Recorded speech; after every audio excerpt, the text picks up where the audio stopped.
Magic Tree House, Book 3, Mummies in the Morning. Chapter 9. Follow the leader. It was pitch dark. What happened? Said Annie. I don't know. Something weird, said Jack. We have to get out of here fast. Push against the door. Good idea, said Annie in a small voice. They felt their way through the darkness to the top of the stairs. Don't worry, everything's going to be okay, said Jack. He was trying to stay calm. Of course, said Annie. They leaned against the wooden door and pushed. It wouldn't budge. They pushed harder. It was no use. Jack took a deep breath. It was getting harder to breathe and harder to stay calm. What can we do? Asked Annie. Just rest a minute, said Jack, panting. His heart was pounding as he tried to see through the darkness. Maybe we would start down the hall, Annie said. Maybe we'll eventually come to an exit. Jack wasn't sure about that, but they had no choice. Okay, come on, he said. Feel the wall. Jack felt the stone wall as he climbed slowly down the stairs. Annie followed. Jack started down the dark hallway. It was impossible to see anything, but he kept going, taking one step at a time, moving his hands along the wall. Jack went around a corner. He went around another corner. He came to some stairs. He climbed up and he followed. There was a door.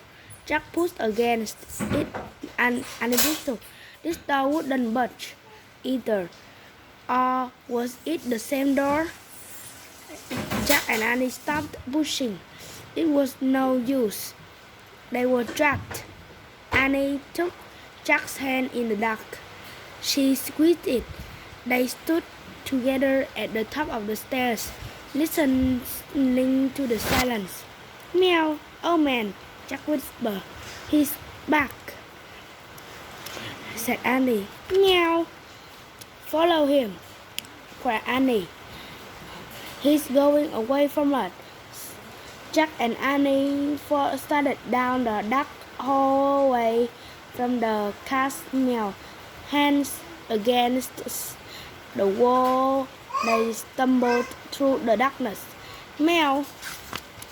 Jack and Annie kept following the sound all the way through the winding hallway. They went around one corner, then another, and another. Finally, they saw a light at the end of the tunnel. They rushed forward, out into the bright sunlight. Yay! Andy shouted.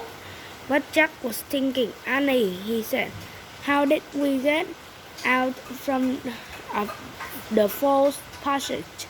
The cat, said Annie. But how could the cat do it? Asked Jack. Magic, said Annie. Jack frowned. But look, said Annie. She pointed. The cat was bounding away over the sand. Thank you, called Annie. Thanks, Jack shouted at the cat. The cat's black tail waved. Then the cat disappeared in the shimmering waves of heat. Jack looked toward the palm trees. The magic tree house sat like a bird's nest at the top of one. Time to go home, Jack said. Jack and Andy set off for the palm trees. It was a long, hard walk. At last, Annie grabbed the rope ladder. Jack followed. Once they were inside the treehouse, Jack reached for the book about Pennsylvania. Suddenly, he heard a rumbling sound. It was the same sound he had heard in the pyramid. Look, Annie said, pointing at the window. Jack looked. A boat was beside the pyramid. It was gliding over the sand like a boat sailing over the sea. Then the boat faded away into the distance. It was just a mirage. Or was the ghost queen finally on her way to the next life? Home, Jack, whispered Annie. Jack pointed the Pennsylvania book. He pointed to the pictures of Frog Creek. I wish we could go home, he said. The wind began to blow. The treehouse started to spin. It spun faster and faster. Then everything was still, absolutely still.